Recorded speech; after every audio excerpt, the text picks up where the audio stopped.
Hello, how's it going? It is week 5 of Art Biz Boss, Become an Exhibiting Expert with yours truly, Andrea Cox. Hope y'all are doing great. Um, I am at my parents' house in New York State right now, so that's why we got a little different background going on. Okay, where are we? Let's do a screen share and talk a little bit about this week's stuff, which is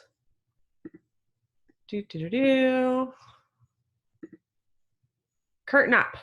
Yay! It's the night of your show. It's the night of your show. Oh my God, right? Very cool. So, guys, in the course content in Kajabi, there is a live demo video of how to properly wire and hang your artwork. Okay, so please do check that out.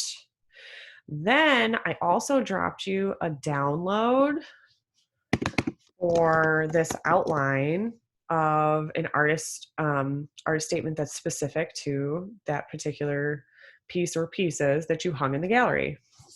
Download. So have a look at that and build out your specific artist statement. So this is only about the work that you are hanging on the wall. It's not about your whole practice. It's only about what these people are going to see today. Okay. So let's get into some of the meat and potatoes of this. How to talk to people about your art. Okay.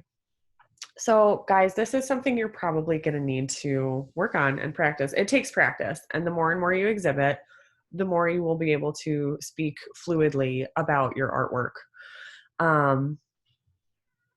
So when someone asks you about a piece of work, you need to not clam up and say, well, I don't know, I made it, and stop right there.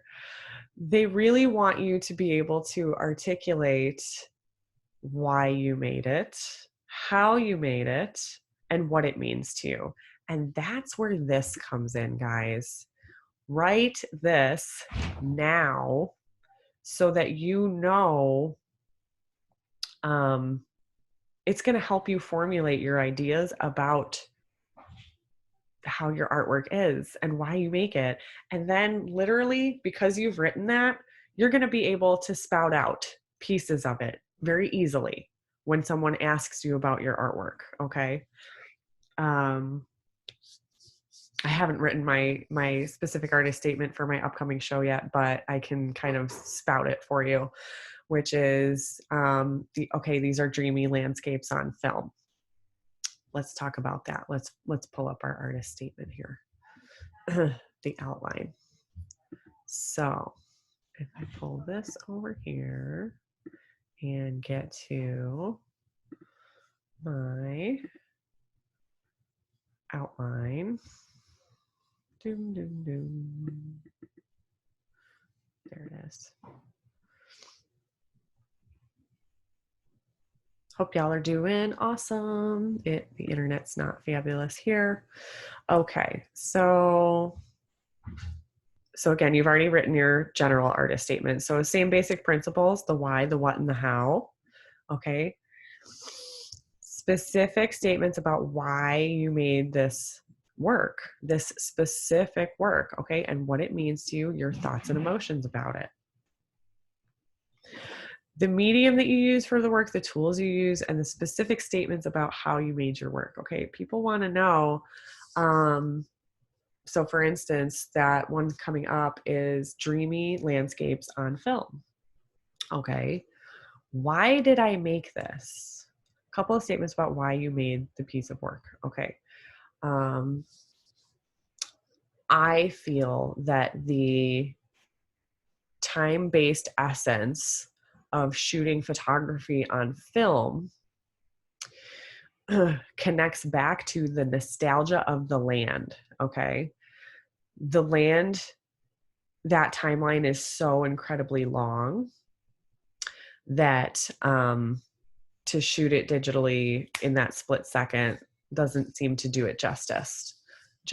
So when you shoot on film, You have so much more time involved. You're taking the time, you're loading the camera carefully. You're choosing the frames so much more carefully because it's film and you need to not waste it. And you're possibly taking longer exposures than what you normally would on a digital camera. And especially the cameras that I'm using, the double exposure nature of the film that I can do in these particular cameras adds that element of time. Okay. So something along those lines, my thoughts and emotions about it. These are sacred places to me in these shots of the dreamy landscapes. They are memories of sacred places. And when I view them, and I hope other people view them, they feel a connection to a memory that might be something that they can't articulate, but it draws them back, this string that connects all of time, and you're fluid on that timeline. That's the emotion that I feel and hope to evoke through these dreamy, nostalgic landscapes on film. Okay, the what? How did I do it? Well, they were shot on 35 millimeter cameras and Holga cameras, 120 millimeter film, and then they were developed and scanned digitally. And then I split toned them digitally in Lightroom. Okay, so that's very specific about these upcoming, this piece of this series that I am going to be showing next. Okay, how? A description of your current work and why you chose to make it the way that you did. And I already kind of went through that. And sometimes, guys, you could potentially move your paragraphs around, okay? If it makes more sense to talk about the how first, or maybe the what first, you can do that, but you have to have the elements there. You have to have all three of these elements within your statement. So it should flow. It should read easily, like a short essay or something like that. How does, this is big, guys. Do not avoid this question. How does the process or the medium relate to the message? Okay. This is huge because when you're making art, we're always constantly making choices along the way of our artwork. Okay. And you made those choices for a specific reason. It might be happening unconsciously, but if you really go back and think about your process, you will realize that whatever message you're trying to convey, if you had done it in a different medium, the same message would not have come through. So think about that, okay? And some of us that are, this really comes second nature to us, or you've been doing it for a long time, we don't even think about it. We go, well, yeah, I made it like this because how else would I make it? Except you did make those choices along the way. And these same images made as paintings would convey a completely different message.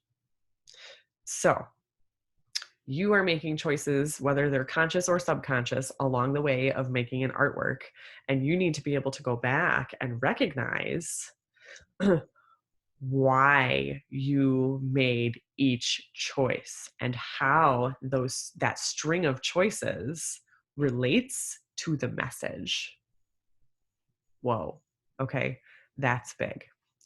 And again, maybe talk a little bit more about what your work means to you or what you hope others get out of it. Okay. Again, things to avoid, and we already went over some of this: jargon, frou-frou stuff. Okay. Don't string together huge words just because you can. Please make it easy to read. Cliches. Yeah, we've all heard them and know them and love to use them, but really think a little deeper. Try to think a little deeper. Again, with the false ranges, don't do that.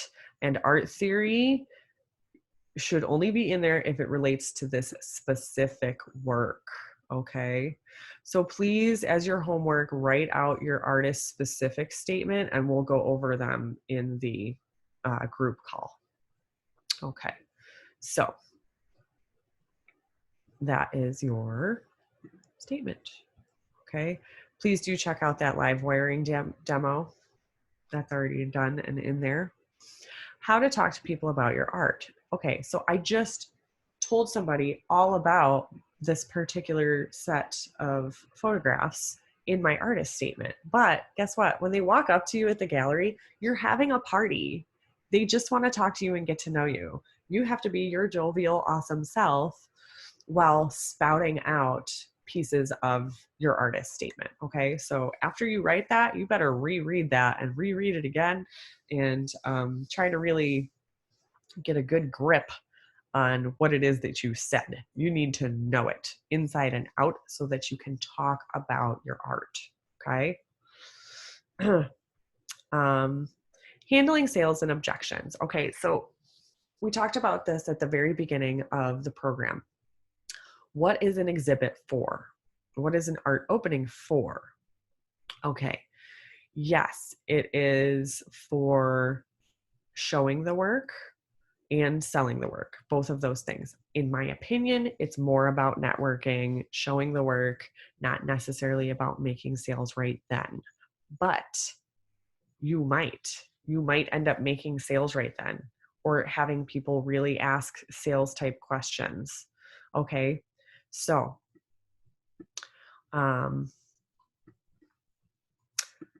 think about who or how you are going to be doing sales in the middle of a party. Okay, how do you make sales in the middle of a party?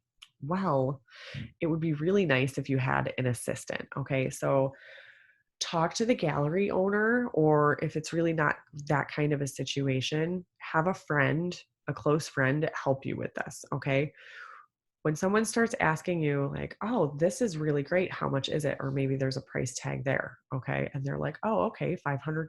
Wow. I think I'd like to have that on my wall. And you're like, oh, great. Well, we can take care of that transaction tonight. And then as soon as the show comes down next month, I can arrange for delivery. And they'll be like, oh, that'll get them right away. Just assume the sale. Assume you already got the sale. Okay. You said you want it? Great. Let's take care of it right now. Right now. Don't wait. Get their money. Okay. And you should have prearranged this with the gallery. How much money is the gallery getting? They have to cash out with the gallery owner or the cashier or, whatever the situation is. Okay, great. Maybe that'll go really easily and you'll walk with them. You will take them over to the gallery owner and say, hey, gallery owner, John Smith here has just told me that he would love to have this on his wall. Can you please help him make that happen? And then the gallery owner will be equally as happy as you are. And they will say, yes, I can do that. Thank you, John Smith, come this way. And they will work out all of the details of payment, sales tax, maybe even delivery. So talk to your gallery owner beforehand, because sometimes they'll let you just pull it right off the wall, but sometimes they want it left for the duration of the show. So these are all details that you have to think about beforehand in case somebody wants to buy something right there on the spot. Okay. Do not say, oh, you can't have that right now. Oh no, it's sold right now. Because then what you get to go do, and you could take John Smith with you, you could say, can I please have a little sold tag? And then you take John Smith's little sold tag and you put it up on the wall during your show, because other people go, oh, that one's sold? Crap, that's the one I wanted. Too late. Maybe they'll take that one instead. So, yes, you absolutely can make sales during your show, but somebody might have objections during the show. Okay. They might come up to you and say, something along the lines of $500.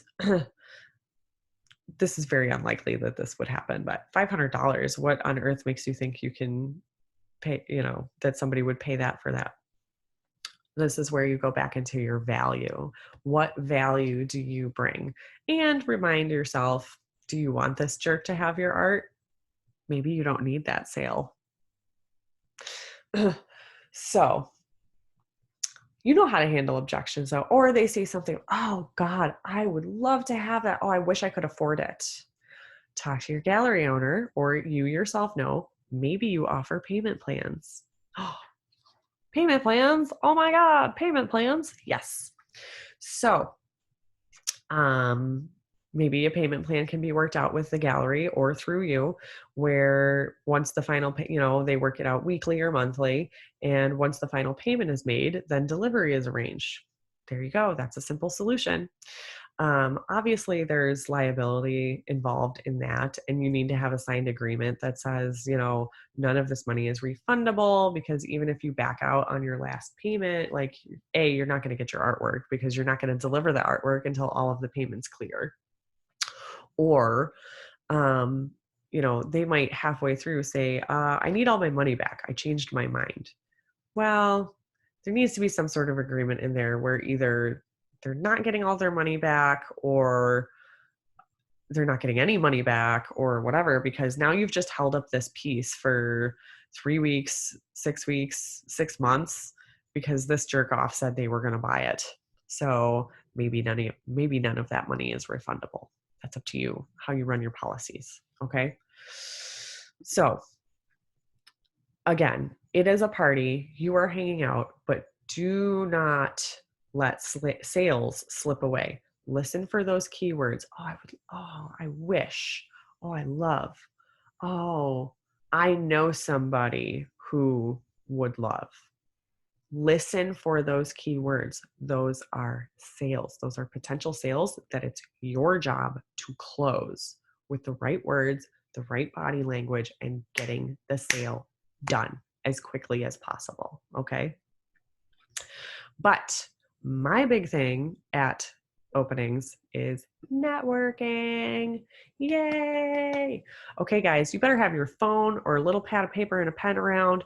You need to be kicking ass and taking names. Literally, take their names. Take their names and their contact information, okay? Whether they're a fellow artist on the wall, or they're somebody who seems interested but doesn't really want to talk through a wholesale right now, because guess what? You're also in the middle of a party.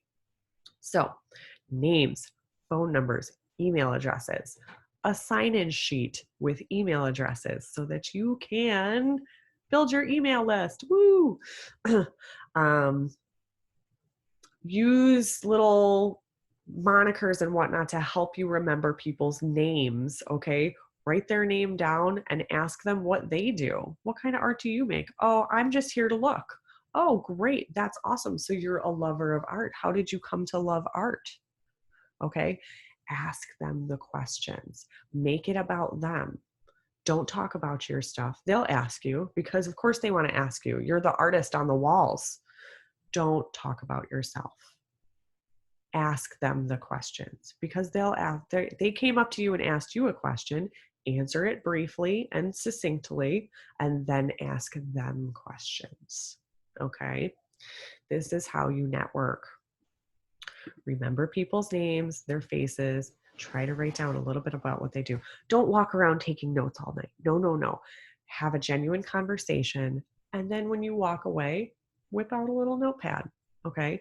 Obviously, if you ask somebody for their contact information, you're going to get out your notepad and you're going to write it down, or your phone. Okay. But don't walk around like this all night. Who are you? Who are you? Who are you? That's not going to work. That's be very awkward. Okay. Just genuinely enjoy yourself. A couple other things. Don't get drunk. Okay. You can have a glass of wine, but don't get drunk. Don't be high.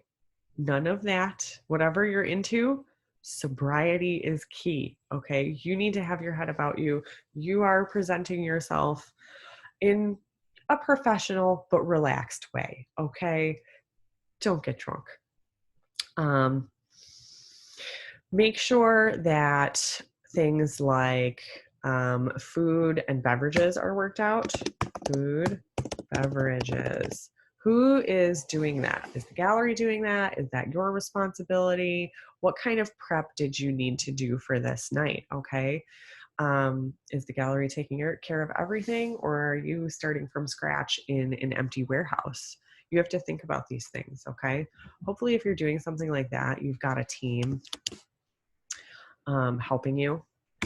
It's a lot of work to run a show by yourself. Okay. I've done it where it was just me and one other organizer, and it's a lot of work, guys. You have to call in the troops. You have to call in all your friends and your family members and be like, I need these 3 tents set up and these 8 tables, and all this food has to get put out, and I need coolers of ice, and who's paying for all that? What's the budget for the show? Guys, there's a lot. There's a lot. Okay. You better have prepped for your opening night. Okay. That's a whole different ball game, organizing shows. It really is. So think ahead, keep good communication with your gallery owner, okay? Because they do this all the time. You don't do this as often as they do.